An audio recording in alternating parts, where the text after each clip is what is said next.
President, Madam Toastmaster, fellow Toastmasters and very welcome guests. It's the late 1800s. Emmanuel Nenger's reputation as counterfeiter was legendary. He drew by hand various US banknotes. With the naked eye, he would spend weeks completing these notes, using pencil, pen, ink and brush. In 1896, he went into a bar and tried to pay for a drink with one of his notes. The bartender's hands were wet and the ink came off on his fingers. The police were called and they searched Nenger's home.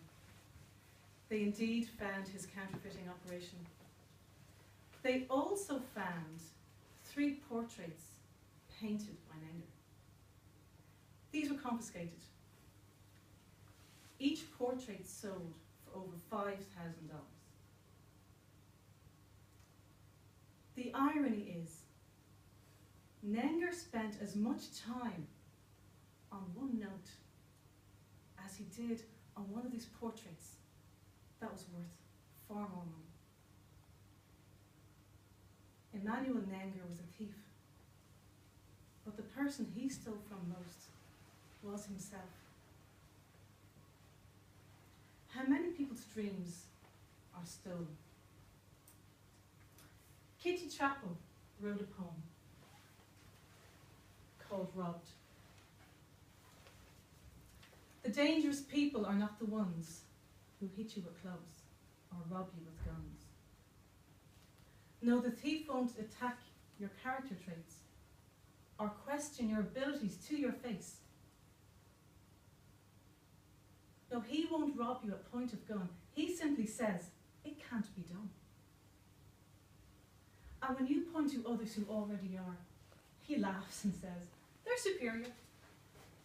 Personality-wise and abilities too, they're way ahead of what most people can do. It matters not that his words are untrue. For you feel most people must include you. You're robbed of your hopes, your dreams to succeed. Robbed of the confidence you greatly need. Robbed of the belief that says, I can. And robbed by an ignorant, gunless man. I wonder if you remember when you were younger and people would say to you, what do you want to be when you grow up? And perhaps like most children, your answer was forever changing. Sometimes it would be a cowboy, a teacher, the president. As children, we placed no limits on our dreams. So what happened? They say by the age of 18, we have heard no, or what you can't do, 148,000 times. That accounts for a lot of negative thinking, doesn't it? A lot of negative programming. And we've all been in situations where we get an idea, we say it to our friends and our family, and their well-intentioned comments may be, oh, that won't work. And we don't pursue that idea. But you know, sometimes you don't even need that on the outside. You might have a eureka moment when a wonderful idea comes to you and you feel that sense of joy when you consider all the possibilities of what could unfold. And then the mind slips in, tells you how it can't be done. It reminds you of when you failed in the past. How many plans are dashed by our negative thinking? How many times does the inner thief sabotage our dreams? So I'd like to consider, or for you to consider, another alternative to this. Let's say you have this idea and the negative thought comes in. I'd like you to stop it for a moment and turn it 180 degrees. So let's say the thought coming in is, who do you think you are to think you can do that? or that's not going to work. You know these thoughts, I'm sure we've all had them. Turn it 180 degrees. What's it going to be? You can succeed. You can do that. Okay? Now give the mind a job. Send it to the filing cabinet of your memory and pull out all the times when you succeeded. Go back.